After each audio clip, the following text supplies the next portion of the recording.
குறுக்கு வழியில் வாழ்வு தேடிடும் திருட்டு உலகமடா.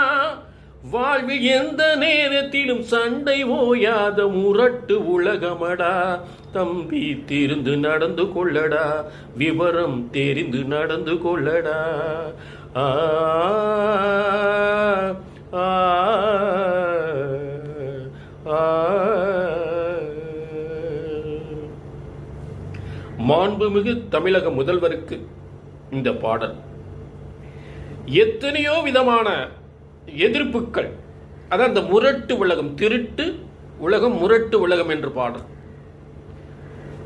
ஆக இந்த உலகம் எப்படித்தான் நல்லது செய்ய நினைத்தால் 1000 எதிர்ப்புகள், அந்த எதிர்ப்புகளை தான் நம் தமிழக முதல்வர் சந்தித்துக் கொண்டிருக்கிறார். ஆனால் இந்த ஆட்சி அமைத்த ஒரு மாதத்தில் மிகப்பெரிய சாதனை. 56 ஆண்டுகள் ஒரு கிராமத்திற்கு பஸ் வசதி இல்லை, அங்க பஸ் போயிடுச்சு. அடுத்ததாக 20 ஆண்டுகள் சென்னையில் பெரம்பூர்ல ஸ்கூல் பிள்ளைகளுக்கு வழி இல்லை, அந்த வழியை சுரங்கப்பாதை வழியாக மாற்றி அமைத்தாச்சு. பிள்ளைகளுக்கு, ஸ்கூல் பிள்ளைகளுக்கு மிகப்பெரிய பிரச்சனை. அதை விட ஸ்கூல் பிள்ளைகளுக்கு சைக்கிள் கொடுத்திருக்காரு பாருங்க. Super super.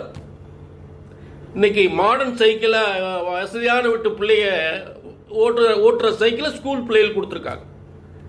சுகாதாரம், பஸ் ஸ்டாண்ட்ல கழுவுற, பஸ் ஸ்டாப்ல கழுவுறாங்க. சுகாதாரம். அடுத்து சுகாதாரம், மருத்துவமனை, தனியார் மருத்துவமனையில் எப்படி போர்டு போட்டு என்னென்ன டாக்டர் என்னென்ன சிகிச்சைக்காக இருக்கிறாங்களோ அவங்க பேர் போட்டு எலும்பு முறிவு, ஆர்த்தோ, டிஜிஓ என்று பேர் போட்டிருப்பாங்க. அதே போல தனியார் துறையில் இருக்கிற போர்டு போல கவர்மெண்ட் ஹாஸ்பிட்டல்ல போர்டு வந்தாச்சு. இப்படித்தான் போர்டு வைக்கணும். என்னென்ன டாக்டர் என்னென்ன டியூட்டியில் இருக்காங்க, எத்தனை பேர் டியூட்டியில் இருக்கிறாங்க, எந்த வார்டுக்கு எந்த டாக்டர், யார் லீவில் போயிருக்கா, அப்படியே போர்டு, அன்னன்னைக்கு போர்டு பிரமாதமா. ரோடு, ஒரு சின்ன கம்ப்ளைண்ட் வந்தாலும் உடனே நடவடிக்கை. ரோடு சுத்தம் பண்றது, குப்பை, எங்க வீட்டு முன்னாடி குப்பை போட்டுக்கிட்டே இருக்காங்க, உடனே. இப்படி எல்லாம் அதிரடி நடவடிக்கை. இது என்னங்க, இதுக்கு மேல செய்ய போறாரு. போற்றுவார் போற்றலும், தூற்றுவார் தூற்றலும், போகட்டும் கண்ணனுக்கே என்னம் பேசிட்டு போறாங்க. மாண்புமிகு விஜய் அவர்களுடைய அந்த தமிழக முதல்வராக ஆட்சி செய்யக்கூடிய பணி